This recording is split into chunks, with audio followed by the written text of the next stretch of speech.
to all my Christian brothers and sisters out there. My name is The Disciple Rick. This is my first podcast, and my channel is called The Disciple Rick. I answer to Rick the Disciple too, either one will work. I want to tell you a little bit about myself and why I'm doing this. First of all, I am a Christian, but I'm not affiliated with any church or religion. I want to be able to discuss religion or discuss Christianity without religion. So it's a lot of people out there who say that they're Christians. Like me, they've been heavily influenced by religion. I grew up in religion, a Christian religion, let me say. So I've been heavily influenced by that so-called Christian religion. The problem with me is that even though I was in religion, I love God, I love Jesus, and I love the Bible. And I was a regular Bible reader when I was in religion. Now, as time went on, I started to see that there were many gaps in my religion's doctrines and then in what Christ taught and what his apostles taught. So it just happens, I guess it would happen with anybody who loves God and loves Christ and loves his word, that sooner or later, my love for them came head to head with my love for the religion. So I had to make a decision. Was it I was going to let my love for God, Christ, and the Bible continue, or was it I was going to let my love for the religion dominate? So, of course, for me, it had to be my love for God, Christ, and the Bible. So that prompted me really to leave religion. I could not stay in religion when those religious teachings conflicted with what I was learning from the scriptures. Now, I knew when I left religion that I wasn't going to go to any other religion, but I wanted to be just simply a Christian. So every so-called Christian religion has a really big problem, and this is what I've learned. They have a really big problem. Their problem is the Bible. In many ways, Christian religions and their doctrines and their creeds don't match up with Jesus' teaching. So why would I want to be in a religion? So that's where I'm coming from. That's why I started this channel, because I'm thinking that, like me, especially for those of my generation, I'm in, what they call here in America Gen X, I think it's more around the world. So many in my generation have left religion. So my thought is that people still love the Bible, but they don't want to be in a Christian religion. They may search at other religions, try to figure out what they want to do, what they want to be a part of. But in the end, it comes back for so many of us to Christianity. So Christianity, though, without religion. So I'm hoping to catch a lot of you who are fellow Christians, and even some that are not, but those of you who are fellow Christians. I'm trying to catch a lot of you so that we can kind of start a conversation, a discussion on what it means to be a disciple of Christ, but without religion, without letting the religion influence us, our past religions influence us. Let's just discuss Christ's teachings, even the difficult teachings. That's what I want to do. Now, I'm not telling anybody, as you'll hear later, I'm not telling anybody to leave their religion. I'm just saying put the religion in its place. Now, my second purpose as to why I started this channel, I want to form a network, and then as we build trust, I want to form a community of disciples, a community of Christians who want to live their lives the way Jesus taught. See, I want to be what a true congregation or a church really is. That's what I want. That's what I'm hoping to accomplish with this. Another thing that I would like is to be able to address matters that affect Christians, how we live. Now, as you may be able to tell from my voice, I am a Black American. So a lot of things that I say will be surrounded by the effects of my life as a Black American. So it doesn't mean that it's just for blacks. Some of the stuff that I will say are surrounding or about Black Americans. But it's not just for blacks, it's for anyone. But particularly, I want to deal with the issues that we face, how we can be codified, how to help ourselves, our families, our children, all those types of things. See, when you think back to what the Apostle Paul wrote in his epistles or letters, Paul wrote to different congregations in different cities and different regions because they all had different things affecting them. So it's really the same. I'm a black American, so a lot of things that I have been influenced by or affected by had to do with being an American and then being black in America. Okay, I'm not going to talk about racial issues. It's just simply a lot of my experiences are, of course, dealing with other blacks. So I may speak from those experiences, but it's still how to live as a Christian. That's the main thing.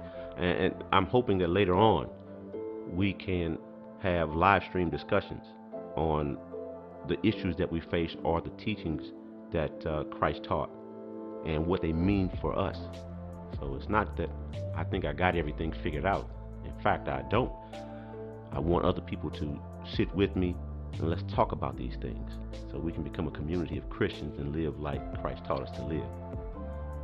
Now, about my show, listen, there will be 2 tiers. The first tier is for the everyday living. So we want to connect Christ's teachings with the everyday lives that we have. So the first tier, of course, I'm on Patreon, but the first tier will also be posted on my channel, The Disciple Rick, on YouTube. Now, my second tier will be to discuss the teachings of Christ, some of the heavier teachings. Now, these are the teachings that may require even more research to understand the words, the background. But we have to leave the religion out of it. That's the main thing. See, so it's going to require some depth of thinking. So, like for instance, the teaching on eternal life. Eternal life is a teaching everyone thinks is one way. It means endless life. Wait till you research. Or what about the kingdom of God? Kingdom of heaven, kingdom of God, same thing. So those types of teachings I like to discuss. Salvation. When people say, I'm saved, I always think, saved from what? Anyway, we'll discuss those type of teachings. That's going to be on my second tier. I will discuss words from the perspective of Greek. I have researched Greek. Now, I'm not a Greek scholar. Okay, I'm not a Hebrew scholar either. A lot of scholars have already done that work, so all we got to do is research it, look up and see where they've quoted on it and what they've said about it, how they define things, and that's it. So I do go back to the Greek because I understand that the New Testament was written in Greek. Even the Old Testament, the Septuagint, was written in the same Greek language. So in order to understand that, you got to go back to the Greek to pick out the words. And anytime you're translating from one language to another, oftentimes you need to use more than one word, or you have to get an explanation of the word in the original language so that you can understand it in the modern language that we have in English. So, you know, it doesn't really matter which Bible version you use, which Bible translation you use. I'm just going to say, from the years that I've been doing research in the Bible, none of them are any good, for real. I mean, they're okay, but they don't tell you everything. So it doesn't matter which version or translation you use. We want to discuss things from what the Greek word, or maybe even sometimes the Hebrew word, just to give a context, or even what the Septuagint said.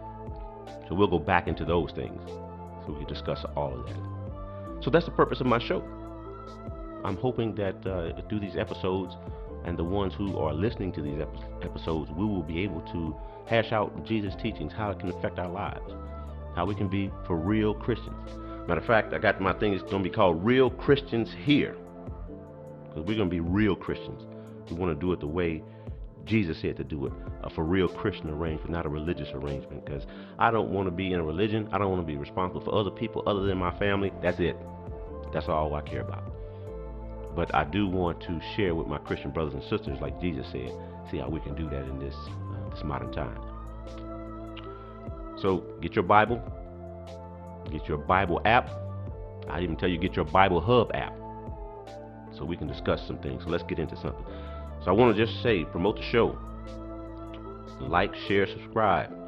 You can support my show on Patreon. Also my Cash App, if you'd like to support the show, The Disciple Rick, on Cash App. If you want to reach out to me, you can have some questions, comments, something you want discussed, rickthedisciple@gmail.com. You can reach me that way, and I will answer you back. If you want a shout out on that answer back on one of my episodes, I will do that. So let's get into our first topic.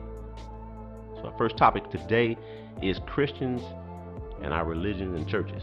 Now, I chose for a scriptural theme what Jesus said at Matthew 18:17.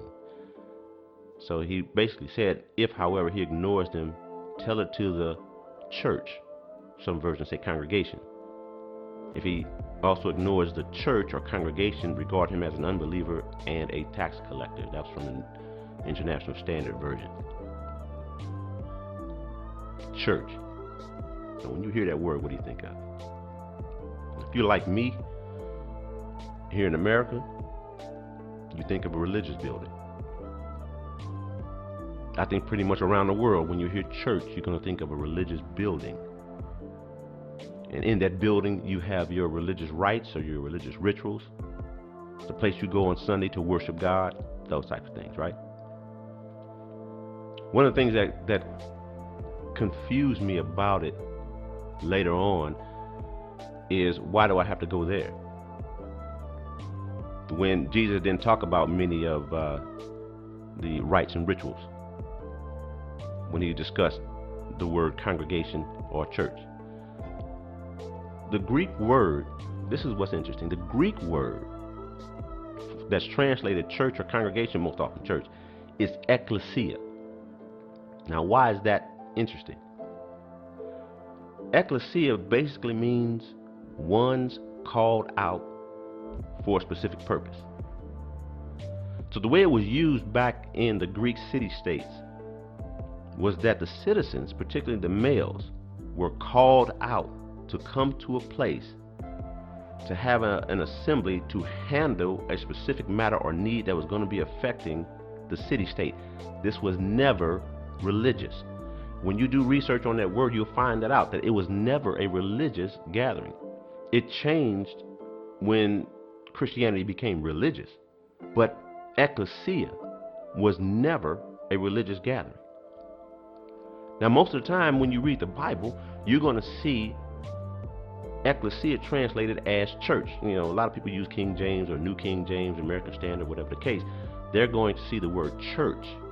Now, other Bibles may use the word congregation, but still, one way or the other, it's always, the concept is always religious, but ecclesia was never religious. Now, you can tell, too, how disingenuous, maybe that's not the right word, I'm going to use it anyway, disingenuous the translators were when they knew what was in the mind of the person who would be reading, to translate those words as, that word as church, but in sometimes in their translation they would say assembly. Let me give you an example. In Acts chapter 19, now let me give you a little background on this. Paul was in Ephesus, right? Now in Ephesus, Demetrius, one of the silversmiths who would make these statues to Artemis, stirred up the people against Paul.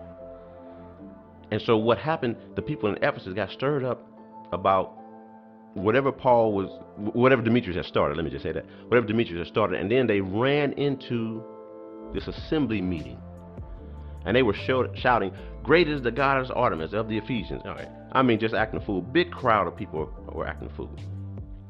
So now, one of the men of the crowd gets in front of the crowd and starts speaking to them about what they're doing. And he was talking about the danger of what they were doing. Now, in Acts 19:39 through 41, this is what he says. He says, "But if you are seeking anything beyond this, it must be settled in a legal ecclesia. For we are in jeopardy of being charged with rioting for today's events. And if we have no justification to account for this commotion." After he said this, he dismissed the ecclesia, assembly. Now here's my question. Why didn't they translate it church right then? Because he knew, and the translators knew, that ecclesia was not religious. This is a legal ecclesia. And then that crowd that had come together, even though they came together protesting business, and really some people in there didn't even know why they had come together.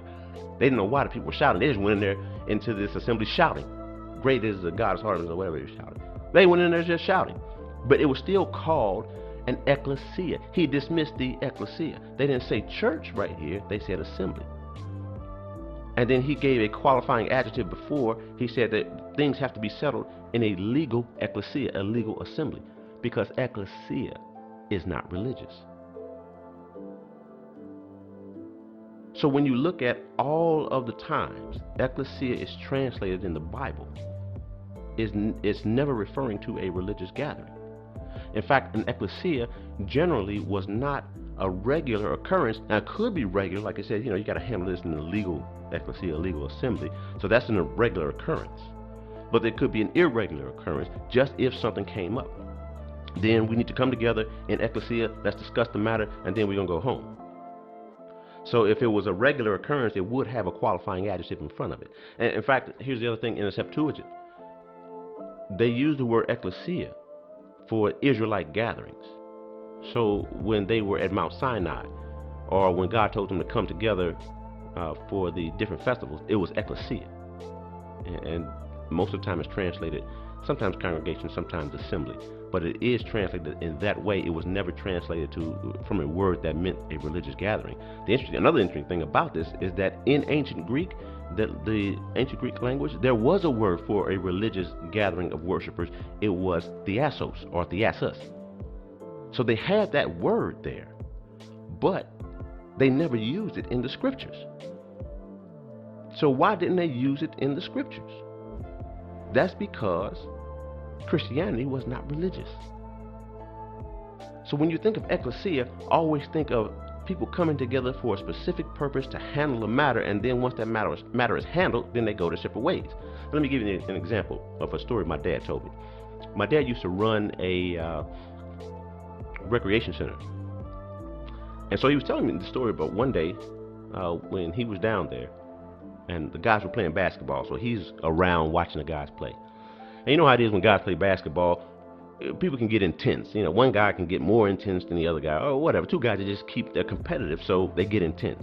And sometimes that intensity can lead to a brief scrap, or they're getting ready to fight. They didn't really fight, but they're just getting ready to fight, so kind of pushing each other and everything. Then everybody runs in and breaks it up. All right, everybody calm down. It's like, all right, we calm down. Then you cool afterward. But, you just get a little heated because someone is playing some tough defense and may foul you or whatever the case may be.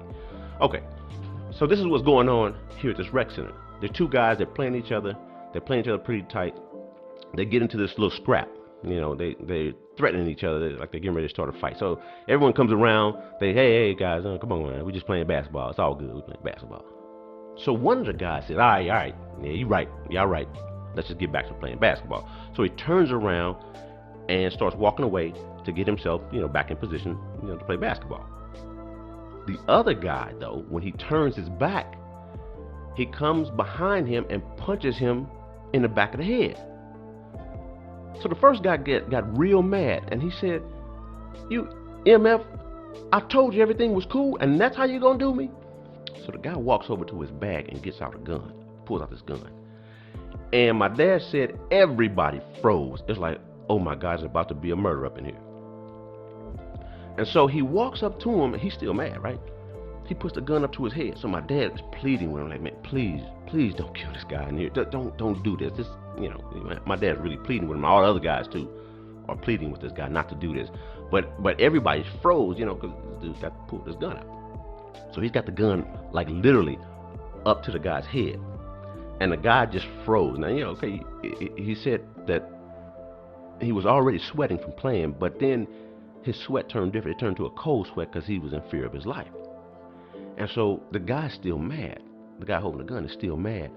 And my dad and the other guys are pleading with him not to do it. The guy was so mad that he cocks the hammer back on his gun. And then it's like, oh man, the intensity just goes up. And my dad said that the guy who had the gun up to his head, eyes got so big and he was shaking so bad, but he's frozen, right? Cold sweat shaking because his life's about to end, and it's like, it's about to end. It's not a surprise. They were able to talk this guy down though. So the guy said, you know what? I ain't even ready to kill this guy up in here. So he, takes the gun off his head, cocks the hammer back, puts it back in place, puts the safety on, whatever he did. He puts the gun in his bag and he leaves. Now here's the interesting thing. Both of these guys came from big families. that were in the area. A lot of brothers on each side. So this thing threatened to get out of hand real quick, just from some intense basketball playing, punch, a gun pull. And now you could have had, a bunch of murders going through the area. So this is like back in the 70s, whatnot, in the late 70s. So you could have had a bunch of murders because you're going to have these two families fighting, families full of brothers and fighting. So what happened though, because the families knew each other, the older brothers gathered all the brothers together, and all of the brothers from both sides of the family sat down to squash this thing. I think my dad was there, not as a mediator, but he was there during this discussion to quash this whole matter. The good thing is that everyone understood what went on. They understood, the one brother who, was pretending to be tough and almost lost his life. They understood him. And so these guys were able to settle this matter peacefully. Everything was cool with each other, with the two families, so it didn't lead to anything. It all was quashed. Now I'm telling you that story to say that when those two families of brothers came together to settle this issue, that was a church. That was a congregation. That's ecclesia in Greek. See, there was nothing religious. There was a problem. The problem could have escalated. It could have got out of hand. But they settled it. They came together to settle it. They were all called out to settle it. They settled it. And that was church. That's what church is supposed to be. That's what an ecclesia was for. It's called together or called out for a specific purpose. The purpose of that meeting was to quash this beef between the families that started between these two guys. And then that meeting quashed it. That's church. So when you look at those type of factors, I'm willing to bet throughout your life, at some point in your life, you've had an ecclesia, a congregation, or a church, and it had nothing to do with religion, where you guys came together with someone else for a particular purpose to settle a matter, and that matter was settled at that meeting, or maybe you had to have subsequent meetings to discuss whatever the issue was, but it got settled. That's all it was. So when Jesus used that term, ecclesia, for church, that's translated church or congregation, that's what he was talking about majority of the time. So that's why I say to you on these matters, or I would like to say to you on these matters, that the religion is not important. You have to put the religion in its proper place in your life. So what do I mean by that? Put it in its proper place. Well, look, I'm speaking from the perspective of a black American, because we know, growing up, black people love church. They love their religions. Because it was a theatrical event. Look, you had the choirs, you had the music, and a lot of the black churches, the preachers preaching, and then they got the music in the background, whenever he preached. If you came from that type of religion, it was a theatrical spectacle.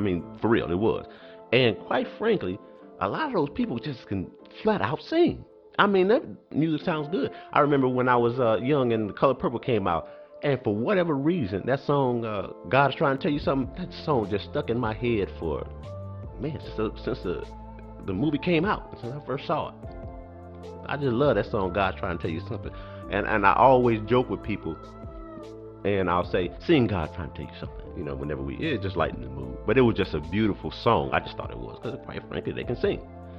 So now you got the choirs, you got the choir robes, you got the whole social community there, you got all the music and all that, and people love their churches, quite frankly, and it's okay. I'm not dismissing that. They love their churches. In fact, really, the Pew Center estimates that for black Americans since 1980, in the past 40 years, they've spent almost $10 billion a year, or donated $10 billion a year to churches. $10 billion a year to their churches. That's a lot of money. $10 billion a year. I wonder what you can do with that kind of money. But anyway, it's going to churches, because black folks love their churches for the most part. But when I was involved in religion, I was able to get down to the nuts and bolts of it, because I was heavily involved, and I had to handle certain legal matters in reference to the religion. So here's what I found out. And it really takes the whole spiritual aspect of religion away, of a church away. So a church, in order to become a church, the first thing you have to do is form a corporation, and then that corporation has to register with the federal government as a 501c3. That's to get your tax ID, your tax-free ID. Because remember, here's the thing: a church is simply a business. You take all the spiritual stuff away from it, all the worship, the singing, the dancing, the whatever the meetings are and all that. It's still just a business. So it's a tax-free business. So to be a tax-free business, you have to be a tax-free corporation. You have to become a 501c3 to get the highest benefit for your tax-free corporation. And when you stop and think about that, that church then was created by legislative grace, not God's grace. In fact, when Lyndon B. Johnson set up, when he was still in the Senate, and he set up the 501c3 in the tax code, it was specifically stated that it was legislative grace that allowed these churches to exist. And that's why he set it up that way. You know, you do some research on that too. But yeah, LBJ, he wasn't trying to do anything for the churches. He wanted to control the churches. And this was his way of controlling the churches and what they said, that the government then can have a recourse to go back at that church in case the church says things that they don't like. So you got the 501c3. That's how you set it up. So the church is then established by legislative grace. Or in other words, it's the United States government that gives the churches its rights. Now, once you form that corporation, you got your fair tax ID. Now you have to register your corporation with your particular state. Because if you want to buy property, you have to register with the state.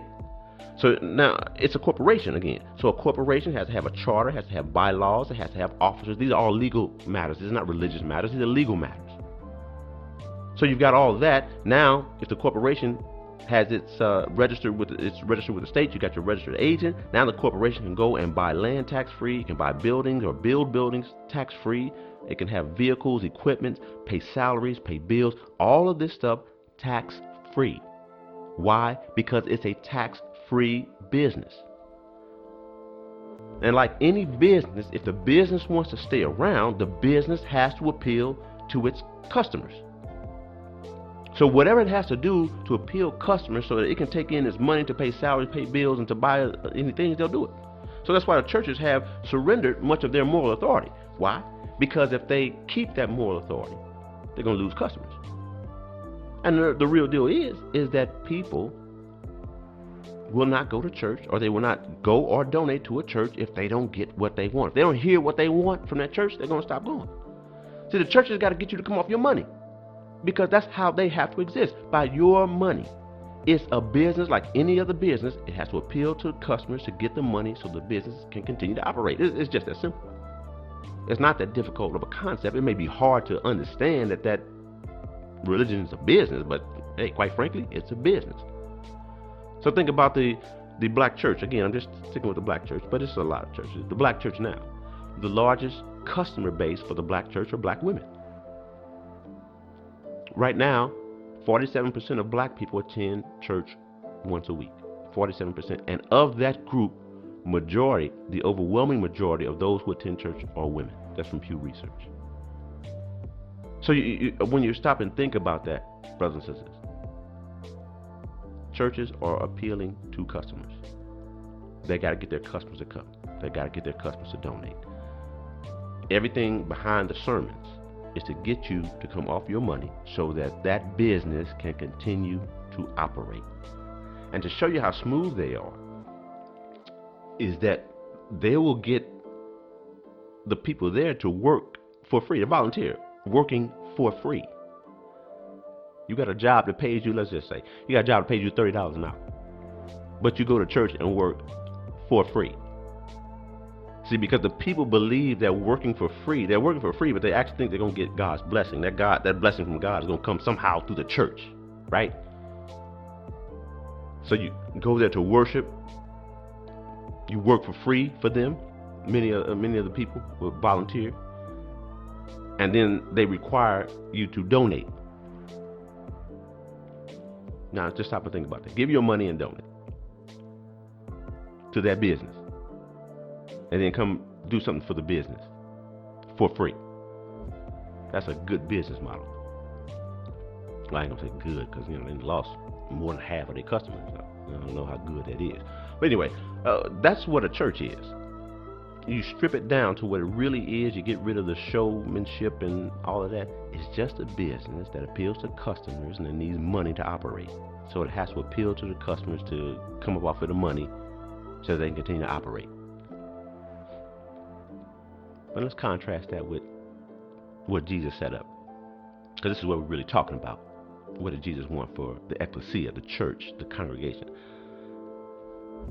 In the Bible and in Bible times, back in the first century, they met in homes, in private homes. Romans 16:5, if you look that up, it says, greet also, as Paul writes, greet also the church, ecclesia, that meets at their house. So where were they at? They were in someone's private home. When he wrote to Philemon, he says, also to Apphia, our sister, and Archippus, our fellow soldier, and to the church, ecclesia, that meets in your home. So Philemon had the church, the congregation, come to his home to meet. Even when they first got started in Acts chapter 2 and 42, it said they devoted themselves to the apostles' teaching and to fellowship and to the breaking of bread and prayer. In 46, where they do this, it says every day they continue to meet together in the temple courts. Okay, that's one spot in the temple courts, so they were standing there talking. And then it says they broke bread in their homes and ate together with glad and sincere hearts. So where were the people going? They were going to other Christians' homes. That's where they met. Now think about that. You have a home in general, okay, maybe now or even back then, it's not necessarily tied to the state the way a business would be tied to the state, because the state would come in and they can shut down, especially the Romans, they can come in and shut down anything going on in a synagogue or any other building. They can just shut that down. They can destroy the building.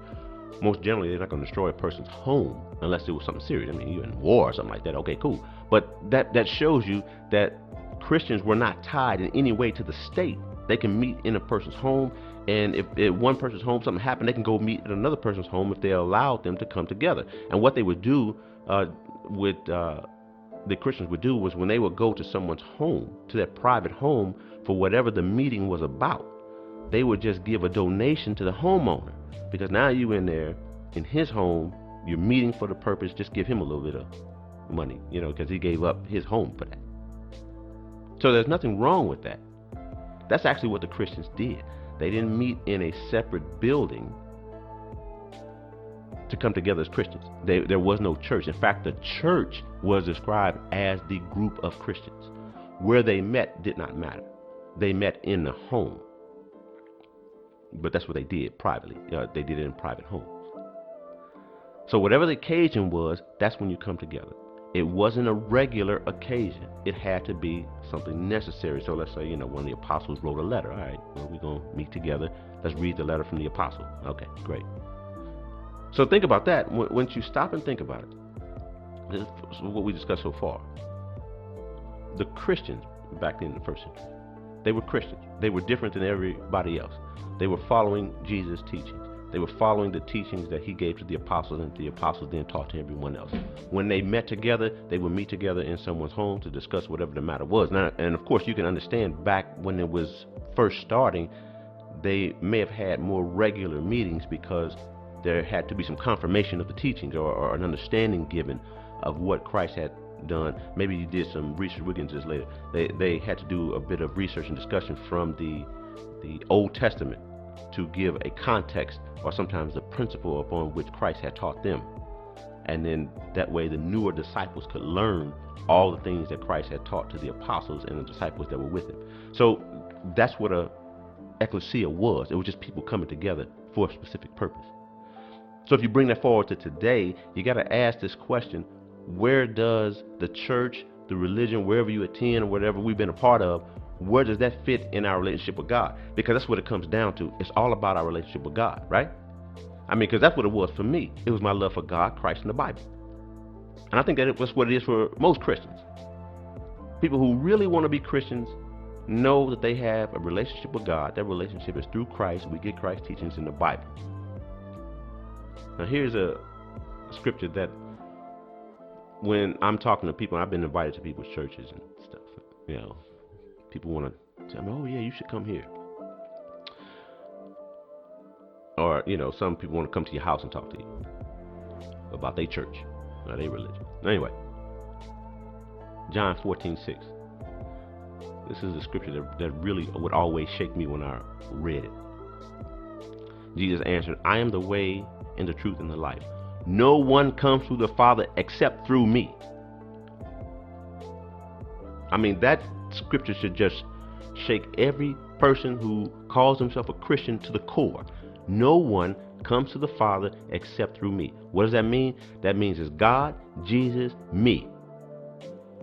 God, Jesus, me. What do I need your religion for? What is your religion going to give me that I can't get from Jesus? I mean, really, stop and think about that. If it's God, Jesus, and you, what do you need anybody else for? What do you need any sort of business, any group, or whatever? What do you need that for when you got those two on your side? It's God, Jesus, and then you. Your relationship with God is through Christ. It is not through a church. Your blessings come from God through Christ, not from a church, not from a religion. The religion cannot give anything to you that Christ can. In fact, he can give it to you a whole lot better, right?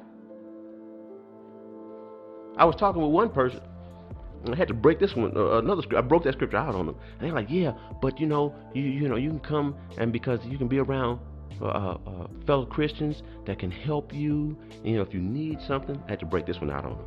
There's a scripture at Hebrews chapter 4, verse 14 through 16. See, I had that memorized. I was waiting for somebody to tell me that. I mean, shouldn't be doing that. But anyway, I was waiting for somebody to tell me that. And I said, "Well, look, hold on a second." And I had them turn to their little Bible app to read Hebrews 4:14 through 16, where it says, "If I need any help, I can approach the throne of grace and get undeserved kindness," or same thing as grace and mercy, for help at the right time. So look, all I have to do is pray, and then Christ delivers to me the help. What do I need your religion for? I don't need it. That's the key. I don't need you. You need me, because you need my resources. That's what it's about, isn't it? You need me to donate. I don't need you for anything. That's what it's really all about, isn't it? Your relationship with God, my relationship with God comes through Christ. Christ gives me what I need. When I need help, I pray. When I want to give thanks, I pray. That's a private relationship. It's personal. I don't need a public relationship with a church. Do you? Do I need to go to your place to worship? Hang on, here's another scripture. What did Jesus say? Jesus was talking to the Samaritan woman, right? He said the time is coming. This is John 4:22 and 24. He said the time is coming, and it has now come, when true worshipers will worship the Father in the spirit and truth. In spirit and truth. For they are the kind of worshipers the Father seeks. God is a spirit, and his worshipers must worship in spirit and in truth. It didn't say a place. In fact, he was talking about a place. He was talking to the Samaritan woman about going to where the Jews worship at the temple in Jerusalem. And Jesus said the time has now come when you don't have to go to any place to worship God. Now look, I'm going to have a later podcast about worship. I mean, boy, do you know, I can't tell you what the word worship actually means and the effect that it should have on us. I mean, it's blew my mind again. See, when you get out of religion, you got the freedom to discover these things. Yeah. Anyway, but the religion does not have a place. The place of worship, the buildings, the churches, whatever, you don't have to go there. It's not about the place. That's what Jesus said. I mean, if we're going to go strictly off of Jesus' words, what do we need a church for? The church needs me far more than I need the church. Do I need to go to your place of business regularly to worship God? Do I need to hear what you say and what you tell me to do to worship God? Or maybe I should just listen to Jesus. I don't know what you think. I mean, just being that serious with it. When we go to worship, where should we be worshiping? And I got to go back to what Jesus said at Matthew chapter 18. Now, remember, I opened up with Matthew chapter 18, and Jesus was, let me give you the context here. In Matthew chapter 18, in those verses 15 through 17, Jesus was talking about if a fellow Christian sinned against you, he was giving instruction on how to handle that with the fellow Christian. And then, you just go one-on-one, discuss the matter, let's just quash it. All right, well, that didn't work. You take them two or more. Let's discuss it. See if I'm wrong. See if if you're right, I'm wrong. Whatever the case may be. Our whole thing is to become peaceful with one another. Again, let's just go ahead and rectify the situation. Okay, that didn't work. Take them to the entire group. Let the entire group hear it, and then we'll see how to deal with it from that point.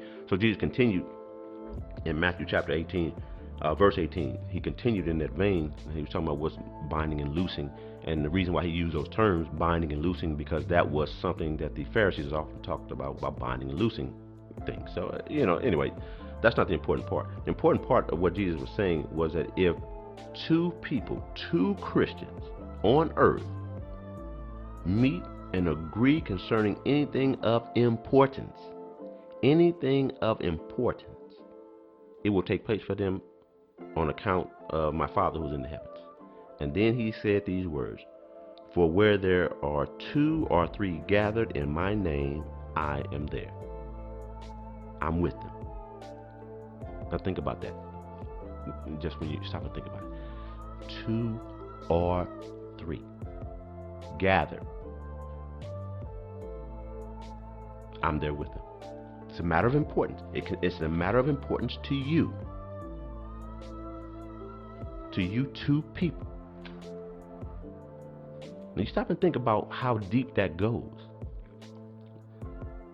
Does that mean that if a husband and wife are gathered together to discuss a matter of importance, maybe it's a Bible teaching, a matter of life as a Christian, a family issue and how to deal with it as a Christian, that Christ is there with us? I mean, I'm going to tell you the truth. That's what I take it to mean. That it's only two or three, that's just me and my wife, discussing a matter of importance to us, how to handle this matter as a Christian. Now, some people may not agree with me. They think that it's the church. That's fine. But here's my question to you. If you want to think that, what gives a church any more authority to interpret Jesus' words than me? Who gave them the authority? I can interpret them myself. You can interpret them yourself. What gives them any right or any authority to interpret the scriptures in your behalf and then tell you to live by it? Well, I'm going to say this. I don't give the church authority. I don't give a religion authority to interpret Christ's words for me, because guess what? It's God, Jesus, then me. If I got the interpretation wrong, Jesus will correct me himself. He'll do it. But I don't give the church the authority to interpret anything for me. Any church, any religion. So I'm going to take that to mean that if my wife and I sit and discuss a matter, how to handle this matter as a Christian, what does Jesus teach on this matter? Yeah, Jesus is going to be there with us. We pray over it. This is a decision that we come to based on what you taught, based on what Christ taught. And that's how we're going to go with it. So let me give you an example. This may happen for some Christian parents. Say you had your child's in school. This is a situation that I had heard about. Well, actually, it was brought to me. This was some years ago when I was still in religion. All right, so look, there's a school project. Child has a school project. The project is to read a book and then do a book report on this book.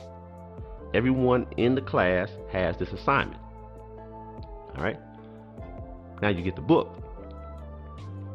And as a parent, your child gets the book, or they tell you, you got to go buy the book for the child, whatever the case may be. All right. So they get the book, and then this book has themes that you don't particularly care for as a Christian. I mean, it's talking about magic and sorcery, demonism, wizardry, all of these things.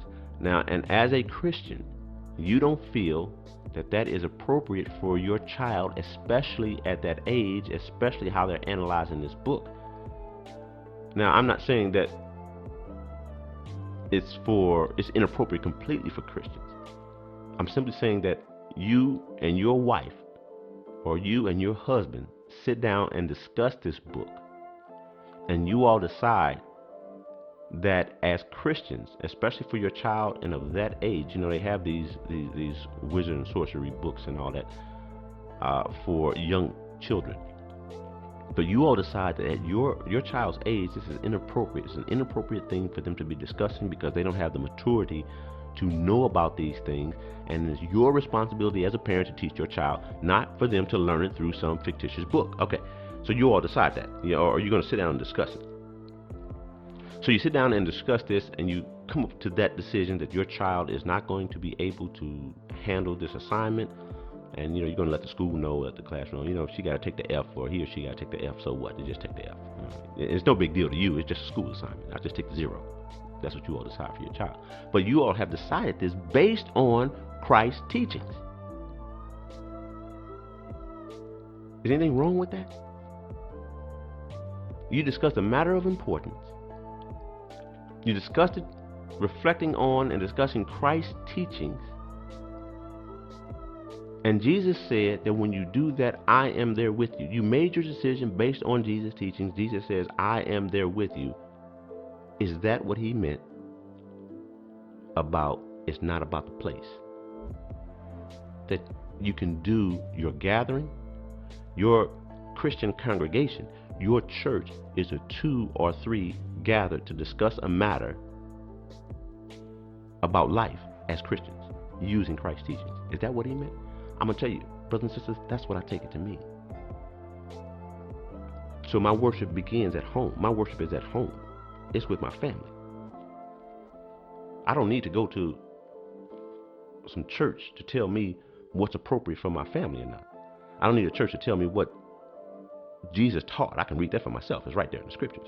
And I'm saying to you, do you want these people having authority over you? For them to tell you what's important, what Jesus says. Yeah, there's nothing wrong with getting advice from folks. I'm not going to say that.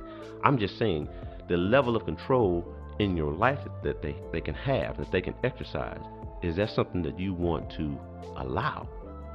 And I'm saying don't allow it. It's your choice, but I'm saying I don't allow it because I don't think Christ wants me to allow it. I think he wants my relationship to be with him or through him to God. And I think that's enough. So in my opinion, again, this is my opinion, but you can tell me what you think. In my opinion, these churches, these religions only get in the way of the relationship. I was talking to a lady on a parking lot trying to invite me to come to her church. And I said, no, I read that scripture in John. I said, I just think y'all only get in the way. See, so what are y'all going to do for me that Christ can't do for me? They just get in the way. They can, and getting in the way, I'm saying that they can only hinder, they cannot help your relationship with God.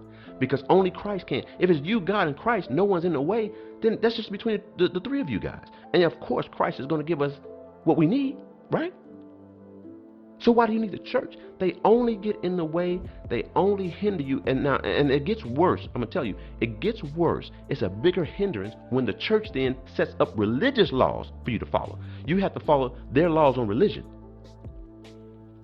I mean, shoot, the Mormons can't drink coffee. For real, I kid you not. The Mormons cannot drink coffee. Drinking coffee will hinder your relationship with God, for real. I mean, that's what they say. And you got to follow that religious law. All of them got some crazy stuff they tell you to do in order to get close to God, but then they're telling you not Christ. There's a principle, and I'm getting this from a principle that Paul said in Galatians chapter 5, verse 2 through 4. He was telling the Galatians, because what happened with the Galatians is that Christians, or so-called Christians, from, I would say they were from Jerusalem, but maybe not. They were just of Jewish background. They could have been proselytes at the time. Anyway, they were trying to get people, and if you go in Acts 15, you'll see, they were trying to get the Christians to get circumcised. All right? So the Jerusalem congregation already decided, well, no, people don't need to get circumcised, because, if you get circumcised, now you got to keep the whole law. Yeah, people ain't got to keep the law. But anyway, they didn't stop. They did not stop. Wherever they were trying to get the Christians under control in other areas by telling them to get circumcised. So Paul was making a point about that. He said that, mark my words, I, Paul, tell you that if you let yourself be circumcised, Christ will be of no value to you at all. Again, I declare to every man who lets himself be circumcised that he is obligated to obey the whole law, the whole Mosaic law. You who are trying to be justified or declared righteous by the law have been alienated from Christ. You have fallen away from grace or undeserved kindness. I mean, stop and think about that. That's the principle that I'm getting at here, is that you're going to allow these people to come into your life now that you establish a life or a relationship with God through Christ based on faith. Now you're going to have these people come into your life to tell you that no, you just can't do it that way. You got to get circumcised. You got to do what we tell you to do in order to have a relationship with God. So Paul was saying, if you go do what these people tell you to do to have a relationship with God, then Christ is no benefit. So the question would be, does your church do the same thing? Does the church or the religion tell you that you have to do these things this way in order to be acceptable to God? When it's Christ who said what you have to do, what we have to do to be acceptable to God. And if we let them slip in there and start telling us what to do, telling us how to do it, then Christ is no benefit to us. That's the principle that I'm getting at here when I say they're just getting away, and they can only hinder the relationship with God. Because stop and think about it. The church, the religion, whatever it is, they tell you what time to come to worship, right? We got to go at this certain time. We got to go to this certain place to worship. This is how we're going to worship. We're going to sing today. We're going to go over this today. We're going to discuss parts of the Bible today. They're telling us how to worship. And now here's the funny thing about it. When they're telling us how to worship, notice that it always includes them. Somehow they got to be involved in our worship. Then they tell you how much it costs to worship, how much you should be donating, and who you're donating to. Donating to them. When you think about the depth of that, when they're telling us where to go, what time to show up, what time to go home, how to do it, when they're telling us all that, and they're saying this is what you have to do to get God's blessing and God's approval, they've taken the place of Jesus. I mean, really. They pretend to be. And maybe some people are sincere in their preaching from the pulpit. Maybe they are sincere. And I'm not going to knock that. I'm not going to discount that. They may be sincere, but the business that backs them up is taking the place of Jesus. It's telling us how to worship. And when they tell us how to worship, wasn't Jesus the one who tells us how to worship? See, that's why I'm talking about putting this religion in a proper place. Your religion, your church, all that. Put it in its proper place. I'm not saying leave it. Really, I'm not saying to leave it. I'm saying it has to be in a proper place. Because here's what you have to remember. It's still a business. It's a business. It's theater. See, if you don't take these religions serious, you don't take them seriously, then you can put them in their proper place. It's just a business. It's a business, and it has a certain theater, and that those theatrics there, you may find entertaining or pleasurable to whatever extent you want to find them entertaining or pleasurable. But it's just a business. Look, when I was in religion, there was a scripture that we use all the time, and I never really thought about it for what it actually meant. But it was Isaiah 48:17. And in Isaiah 48:17 it says, "Thus the Lord says, your Redeemer, the Holy One of Israel, I am the Lord your God." Here it is. "Who is teaching you to profit, who leads you in the way you should go." Now, the Hebrew word for profit is another way it can be translated is benefit, and that word actually was reflexive. So it's like, I'm the one teaching you to benefit yourself. Does that make sense? There's nothing wrong with benefits. There's nothing wrong. In fact, it's wholly appropriate for a person to seek benefits for whatever they participate in. You should see first how this benefits you. You go to church, you in a religion, fine. The question should be, how do I benefit from this church or religion? Okay? Not how I benefit them. Because the majority of the time, we're there to benefit a church or a religion. And they tell us to do that. I mean, how many volunteer hours people put in for the church or religion? How much money do they give for their church or religion? And what benefit do they get out of it? Now, listen, I'm going to say, there are some benefits. But you first have to ask yourself, what do you need? What are the benefits then? How does this particular place provide for my needs? So again, I'm benefiting. How am I benefiting from it? Let's just give you an example. Now, a lot of folks may know it.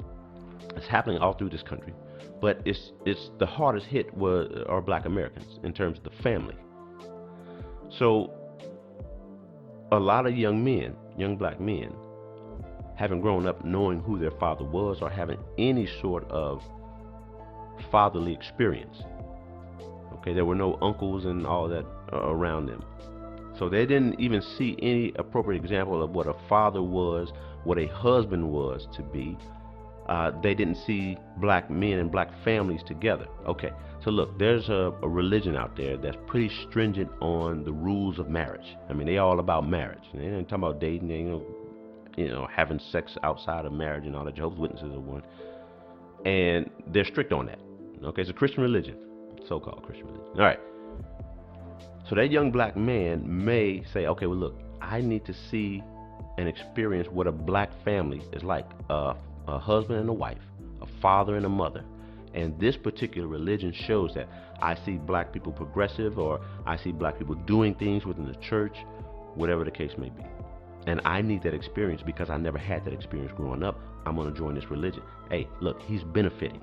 He's learning something. I can understand him joining that because that may help him stabilize. Maybe he may find a wife with more standards and qualities. So the two of them together may grow if they get married. See, those are stringent religions. Then the man benefits. But once he gets stable, maybe he gets stable as a single man, or maybe he gets stable and marries someone, he gets stable as a married man, then what does he need the religion for anymore? He got what he needed. He benefited from the religion, right? So once he's benefited, once the benefits are exhausted, why stay? If you're going to remain as a Christian, you don't need them. But sometimes you need crutches. For real. And you need that crutch to help you until you get strong. There's nothing wrong with that. But you got to go into it understanding that point. You are benefiting. You benefit yourself. Sometimes there's a need for housing. There's a church in my city. I gotta say, I was pretty impressed with the church. And what they did was they bought this building and they started building it up. But then what they did, they built a housing facility for the elderly. And I gotta tell you, I because of the job that I do, I've been inside of this building, and they actually keep this place spotless. And I found out too that if you're a member of the church and you're elderly, you get a different rate than someone who's a non-member of the church. But the community benefits from the church. They get the housing, they can benefit from the church. In fact, they actually participated with the city and built other houses and for low-income families. But they had some rules to it because, the church. Now, you got to say that church is doing something in the community. The people there are benefiting from it. They've got services at this church where they have members of the church who are attorneys, and they will give you advice for free. I mean, they donate their time to the church. I'm sure they're getting something from it, But they donate their time to a church. They help you with your taxes. They do all kinds of services. That's what they do. So it would make sense then, and it's a pretty large church, but it makes sense that it's a large church because that church provides services for the members of that church and for the community. Some churches have financial assistance for education, or their educational system, the schools they have, they teach Christian values, and that's good. My parents, both my parents grew up in the Catholic Church. And back in the 40s, 50s, 60s and things, the Catholic Church was heavily in the black neighborhoods. The thing is that a lot, and I'm not going to just say the black neighborhoods, I will say the poor neighborhoods. And the reason why back then is because normally, and many times, the poor folks had larger families.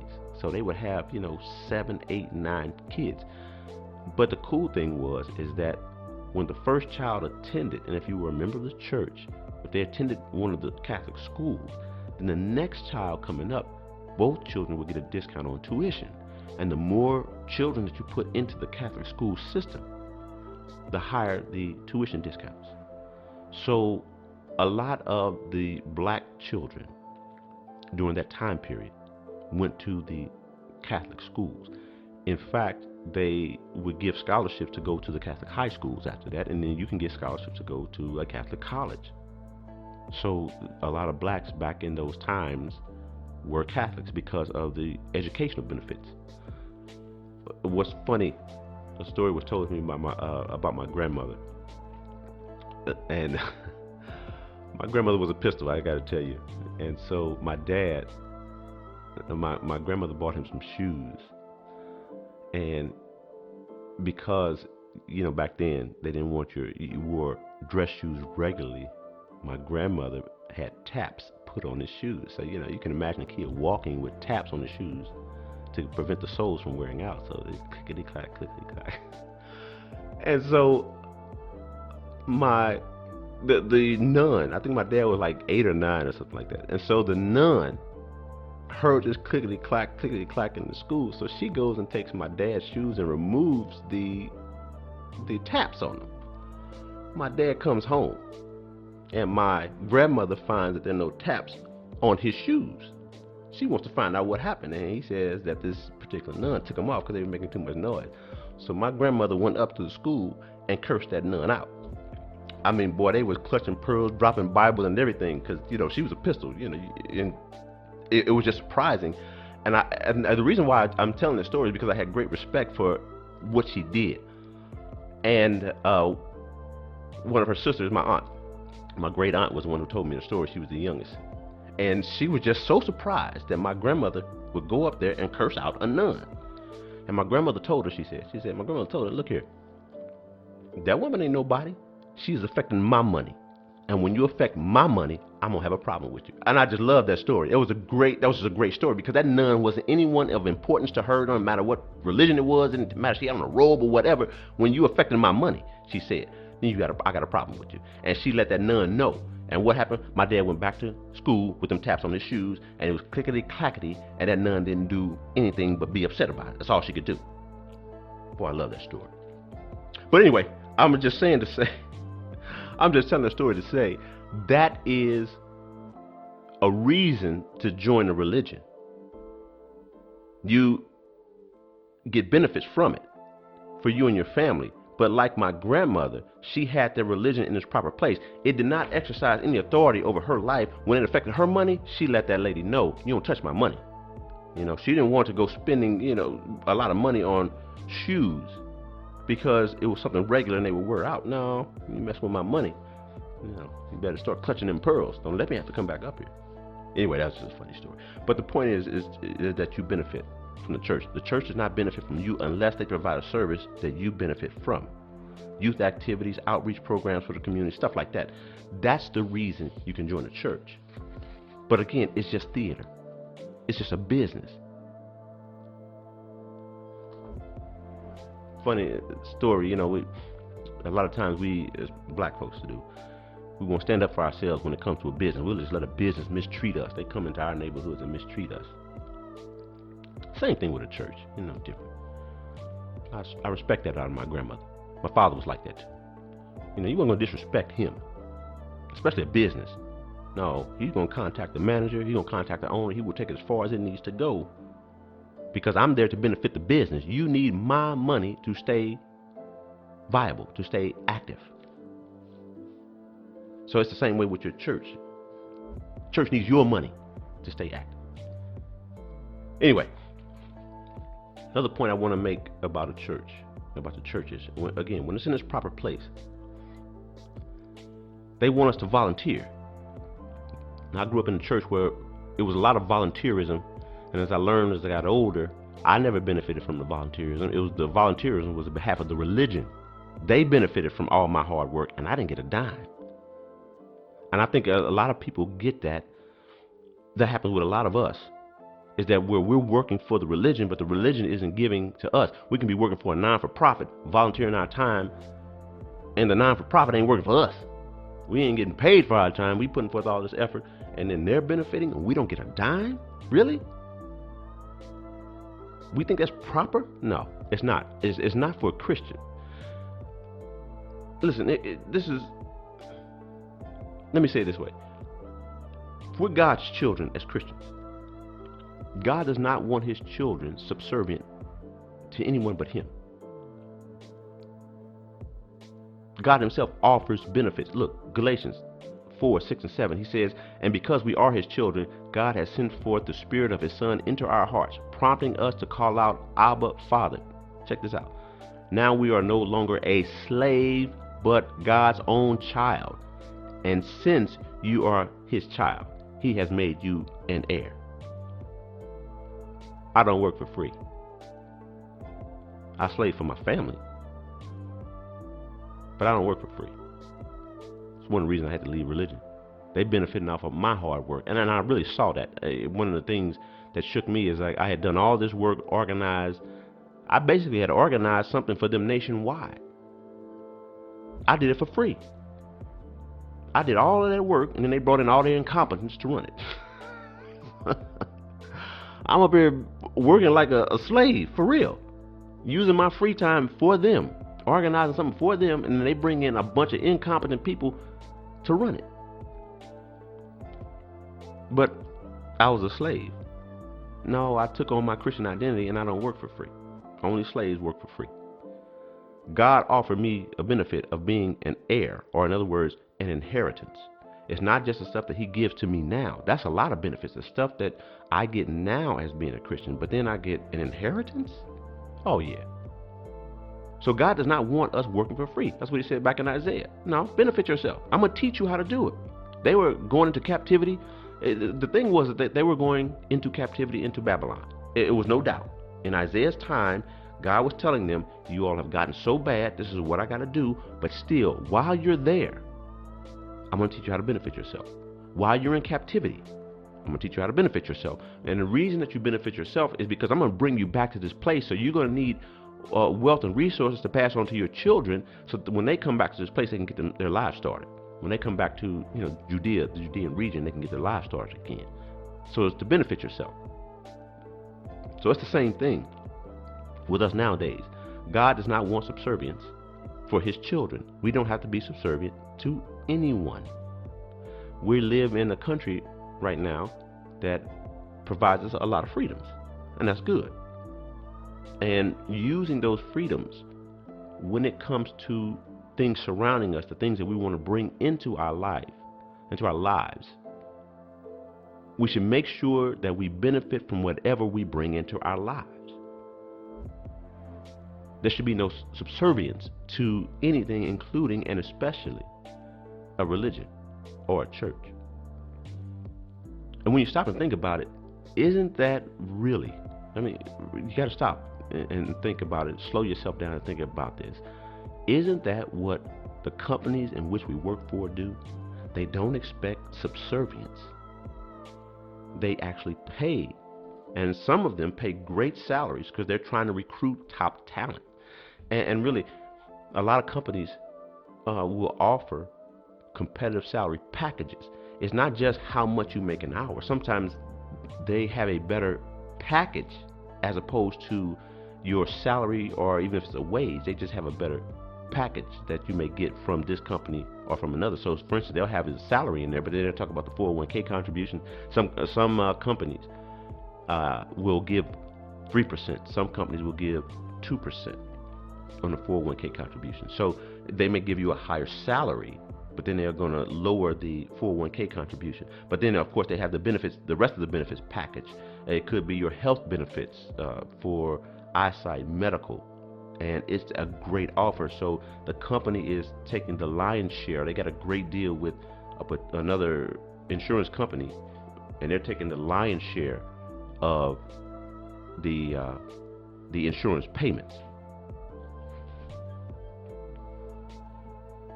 So those are things that they can offer to you, including employee discounts, a bonus structure.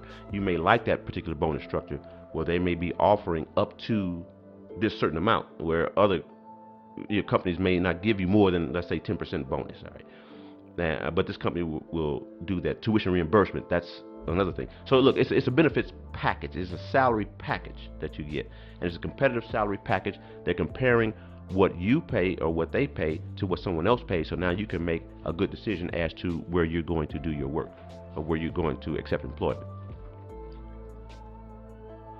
So just thinking about all of these things, brothers and sisters, as a Christian, where do you practice your Christianity at?